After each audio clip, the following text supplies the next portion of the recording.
A few years back, I hit rock bottom personally, and my life took a turn that wasn't expected, and I found myself standing at the cliff's edge, ready to end my life because I didn't see a way out of my personal health at the time. It was very unlike me to take it that far. I remember dropping my son off at home, and I got back in the car and drove out to the blowhole, ready to jump.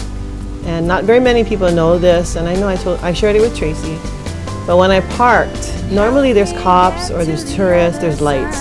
That night it was pitch black. No moonlight, no stars, nothing. Nobody in the parking lot. And when I drove in and I parked, in front of me was a sign that I had never seen before, and it said, "Do not go beyond this point." And at that point, I was like, okay, that was God sending me a message. And it's a good thing I'm afraid of the dark, because when I opened my door, it was pitch black. I was so scared of the dark, I got back in. And after that, when I shared my story with Tracie, she didn't, it was hard for her probably to hear that.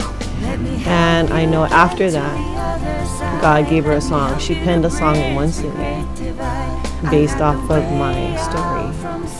And she shared it with me, and it's called The Other Side. And what an honor, because it was a really rough time.